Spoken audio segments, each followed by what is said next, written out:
BKCM and portfolio manager of the BKCM blockchain ETF, ticker BKC.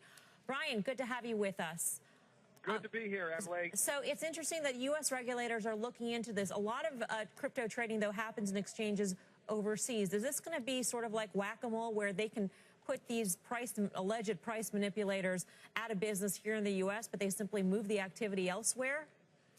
I don't think so. I think what we're looking at is really a global coordinated regulatory approach to this market because we've seen it in multiple different jurisdictions.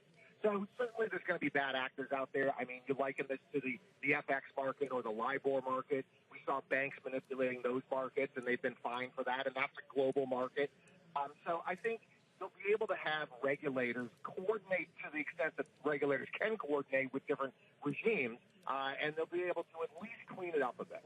So even though right now the report is that the DOJ has launched this investigation, you believe that regulators around the world are actually coordinating their efforts to really clean up all the exchanges? It wouldn't surprise me to see that. And we've seen just this week with that Operation Crypto Sweep that you just talked about, that was Canadian and U.S. regulators. We've also seen South Korean regulators come in. We've also seen Japanese regulators come in. So it does appear, whether it's an official coordination or at the very least everybody kind of getting together and saying, you know what, institutional money is likely to come into this market. Here are the steps we need to take to make sure it's an asset class like every other one. You go back in time, though, and you go to Bitcoin's record high, which is close to 20,000 in mid-December, and you wonder if manipulation played a role in achieving that milestone. Are you concerned that maybe we won't see those highs because those highs were not achieved in an organic fashion?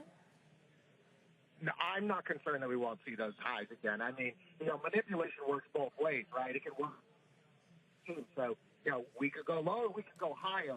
I'm not concerned whatsoever about not reaching the new highs. In fact, I think I would, I look at this, and I think you said Andy Bromberg of CoinList suggested that this is one more step towards the maturation of this process.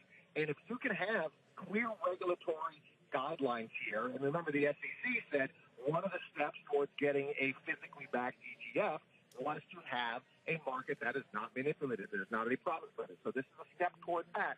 You can start moving towards that direction, and then those new highs are going to look awfully juicy.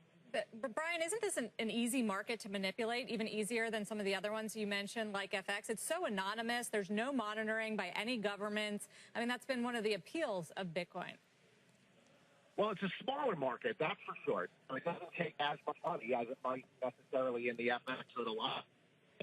But again, it's all relative. And I would say it's not as anonymous as everybody thinks. It's certainly not as anonymous as it used to be. I mean, I trade on most of the exchanges in the world, and I have to give them all my information. And frankly, I don't want to trade against a counterparty that doesn't do an AML and KYC.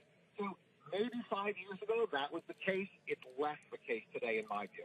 Anti-money laundering and know your customer, just for those who aren't familiar with the acronyms. Yeah, BK, thanks for phoning in. We appreciate it. Brian Kelly, CEO of BKCM.